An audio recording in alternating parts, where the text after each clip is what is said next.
La première des choses, chaque chrétien, individuellement, doit se prendre comme étant une personne de valeur. Alléluia. Amen. La Bible nous dit que nous les païens, nous étions un peuple sans Dieu, privé de cité en Israël. Mais voilà comment est-ce que Dieu orchestre des choses pour donner un fils. La Bible ne dit pas qu'il avait deux fils. S'il était peut-être comme moi, il pouvait dire, bon, donc, un est parti, bon, je reste avec 10. Mais la Bible dit que Dieu n'avait qu'un seul fils. Et il a donné ce fils-là.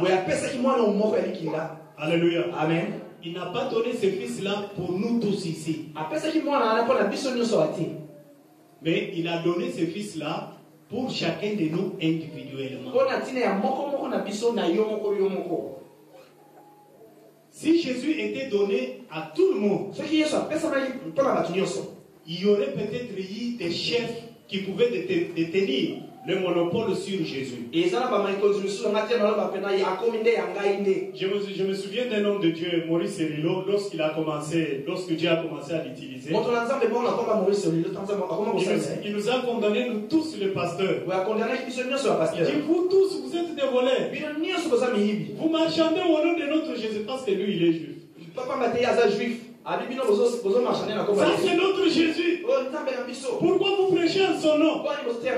Raison pour laquelle je vous dis ceci. Que si Dieu a donné un fils unique pour chacun de nous individuellement, il connaît notre valeur. Il connaît de quoi il nous a formés. Beaucoup de gens ne réussissent pas dans leur vie. C'est tout simplement parce qu'ils se sont déjà effacés.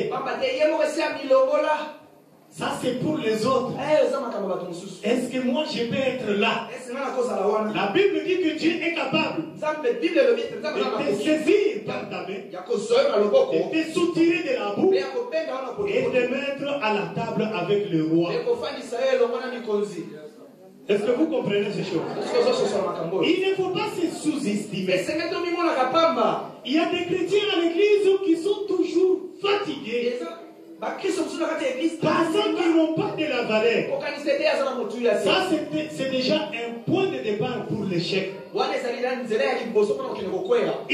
se regarde peut-être dans le miroir et se dit, moi ici, mauvais que je suis ici.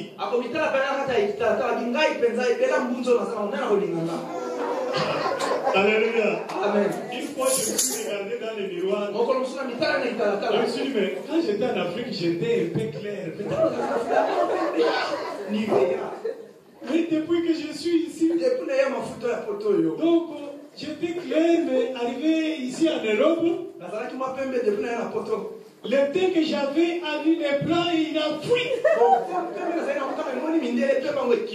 Je suis devenu sérieusement noir. Quand on dit des noirs, en tout cas moi. Donc je suis le brun et noir. Une fois on m'a pris des photos, je regarde comme ça, je dis non, non, non. En tout cas je suis noir.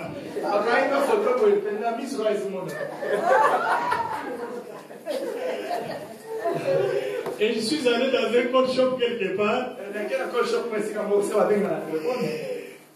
Que nos frères sénégalais me disent, un frère sénégalais va vivre. Ah, il me dit, ah, salam alaikum. Moi, je dis, alaikum salam. Il dit, ah, c'est Dieu, mon frère.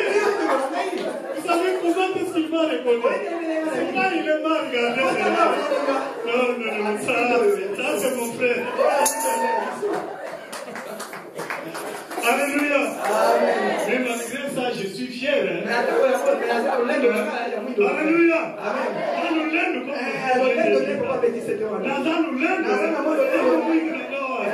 Et quand je marche, je dis, j'ai Jésus. Je transporte Jésus. Alléluia. Amen. Avec cet noir, je peux entrer partout. Parce que je transporte le roi des rois dans mon corps. Amen. Amen. Donc, lorsque nous nous considérons comme étant des gens de valeur, là, c'est le premier pas, nous avons trouvé notre place. Alléluia. Amen. La deuxième des choses, nous devons considérer ceux qui ont à nos gauches, ceux qui sont à nos gauches et à nos droites comme étant des gens de valeur.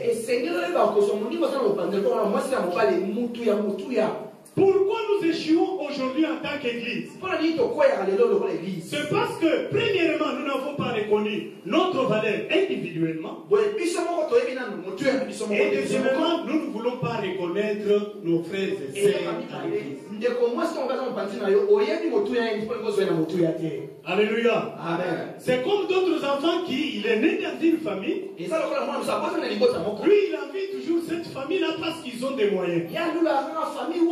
Si j'étais né là, non, si tu es né ici, de tels gens, moi je les appelle des chrétiens girafes.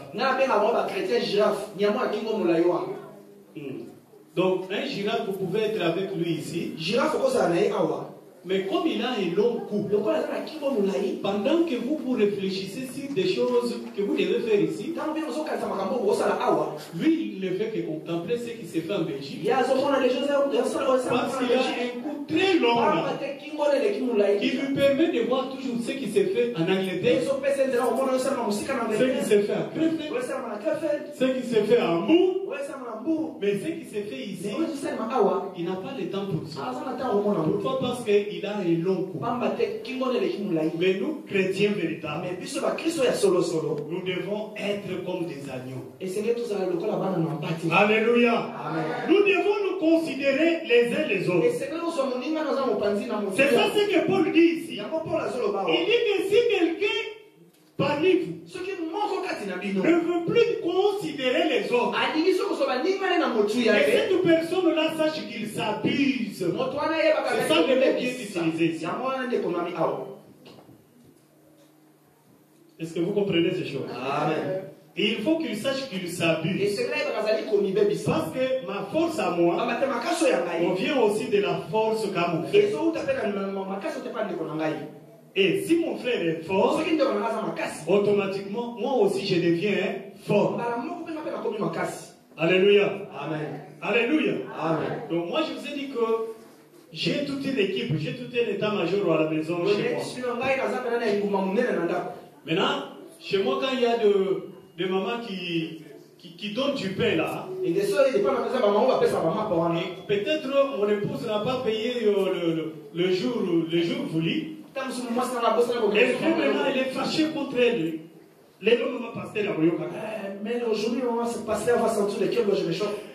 Aujourd'hui, c'est aujourd'hui. Et quand on ouvre la barrière, et quand on va il entre dans la parcelle, il trouve ces commandos-là. Il devient maintenant calme. Il devient sérieux. Je suis venu, mon pasteur, vous savez. Alléluia. Amen. Parce qu'il a trouvé des commandos. Lui, il pense qu'on a rassemblé tous les fidèles de l'église ici pour venir me menacer. Or que ce sont nos commandos qui sont là. Donc, ils constituent aussi notre force. Alléluia. Amen. Donc il ne faut pas toujours avoir l'habitude de gérer les enfants. Il est toujours comme cela. Il est toujours comme cela. Donc, voilà sa tête comme ce Alléluia. Amen. Non, nous devons les valoriser. Parce que notre force dépend aussi de leur force. Notre valeur dépend aussi de leur valeur. Mon frère qui est à ta droite ou soit la sœur qui est à ta gauche est une valeur pour toi. Si nous voulons faire un grand travail dans cette église, nous devons nous considérer les uns les autres. Nous donner de la valeur. Et lorsque nous nous sommes donné de la valeur, c'est alors que nous constituons une force. Là, le monde peut nous amener tout ce qu'il veut. Mais comme nous sommes forts au-dedans de nous-mêmes, personne ne va pas nous bouger. Est-ce que vous comprenez ces choses? Nous sommes en train d'échouer comme église aujourd'hui parce que nous ne savons pas notre valeur. Pourquoi existons-nous en tant qu'église? Pourquoi suis-je membre dans cette église?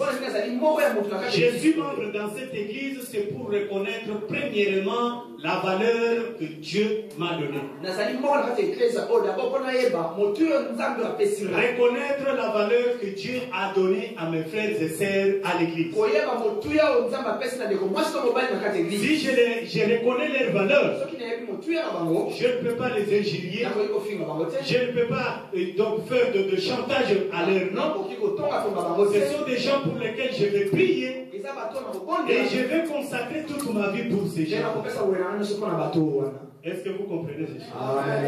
Mais lorsque nous restons seulement, quand on est sur nos problèmes, automatiquement nous n'allons pas jouer notre rôle dans l'église. Si le Saint-Esprit vous parle cet après-midi, qu'il vous rappelle. Et si vous n'arrivez pas à ce point-là, vous ne connaîtrez pas la croissance dans votre église. Alléluia. Amen. Dieu nous a donné tout dans nos mains. Que ce soit la vie ou la mort, il nous a donné la vie. Mais il veut que nous puissions choisir la vie et refuser la mort parce que cela ne nous engage pas. Et si nous marchons dans ce sens-là, nous verrons la prospérité dans notre église. La croissance de l'église n'est pas un miracle. Mais c'est un processus. Il y a des principes très simples que moi et vous nous avons des capacités d'avoir.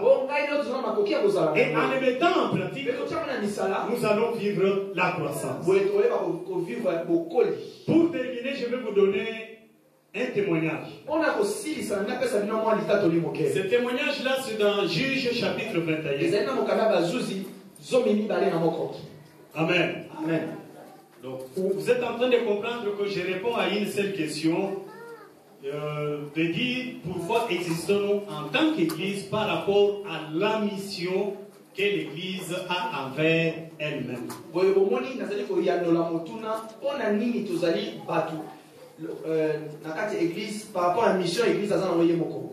Amen. Amen. Bon, en ce qui concerne le monde ou Dieu, nous le verrons peut-être si Christ tarde à venir. Amen. Amen. Si nous nous soutenons les uns les autres, nous verrons la main de Dieu. Il y a des bénédictions des autres dans nos églises. J'allais dire dans cette église. C'est ça ce que Dieu me dit. Parce que moi je voulais utiliser les mots dans d'autres églises. Mais j'ai senti une voix intérieure me dire que dis dans cette église. Je ne sais pas pourquoi.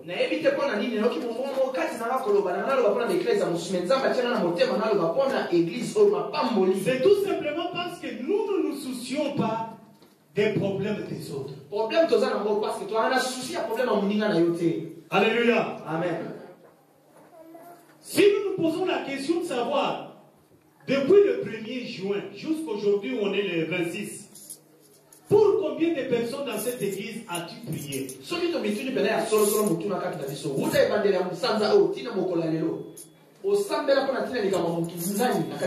Ça, c'est Dieu qui me demande de vous dire ça.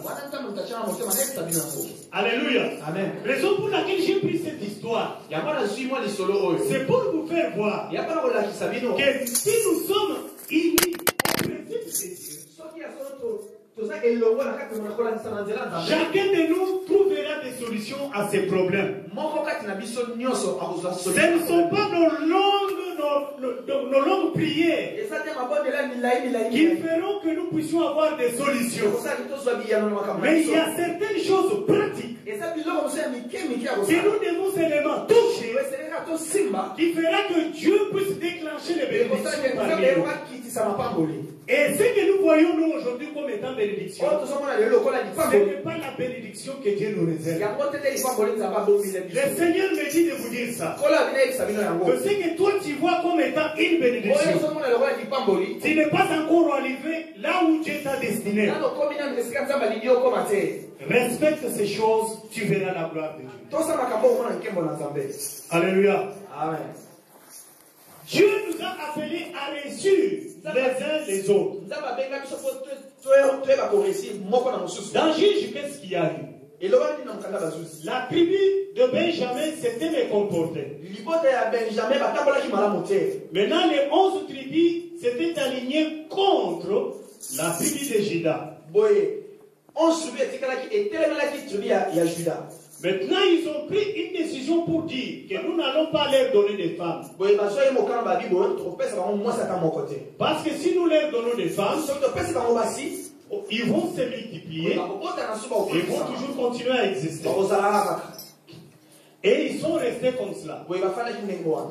Après de longues années, les 11 ont constaté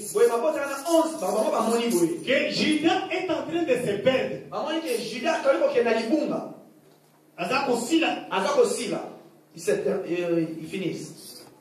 Il est en train de se perdre.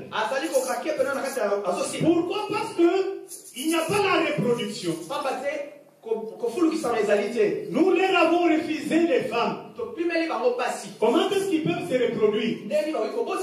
Maintenant, ils sont au bout de leur force. Et ils sont revenus à eux-mêmes. Ils se sont dit que pour que nous puissions bien nous présenter devant Dieu et que Dieu nous accepte, nous devons être au nombre de 12. Parce que c'était une loi en Israël. Si Dieu voulait rencontrer son peuple, la première des conditions, il fallait que 12 chefs soient représentés. Au nombre de 12 tribus d'Israël. Bon, ils se sont dit, mais si maintenant Juda va se vider, va être vidé, nous allons rester au nombre de 11. Désormais, lorsque nous allons nous présenter devant Dieu, Dieu ne va pas nous accepter. Parce que c'est une loi. Amen. Amen. Alléluia. Amen. Parce qu'il y avait, dans le tabernacle, il y avait 3 choses qui confirmaient la présence de Dieu. Pour que Dieu puisse pardonner les péchés du peuple. Pour que Dieu puisse bénir le peuple. Pour que Dieu puisse rencontrer le peuple. Il y avait 3 choses. Maintenant, ces 3 choses-là étaient comme la garantie à un Israélite qui avait besoin de rencontrer Dieu. La première des choses, c'était la gloire de Dieu. Quand le peuple d'Israël voyait la gloire de Dieu sur le tabernacle, il se disait, il y a un premier élément, Dieu est là. La deuxième des choses, c'était l'arche, qui est le symbole de la parole de Dieu. Je n'ai pas le temps d'exploiter cela. Et la troisième des choses, c'est là où il y a notre problème. C'était maintenant la personne qui devait donner l'offrande. Qui devrait donner l'offrande, c'était Aaron. Maintenant, pour qu'Aaron puisse se présenter devant Dieu et donner l'offrande, la Bible nous dit qu'il était obligé de porter une robe. Cette robe-là avait 6 pierres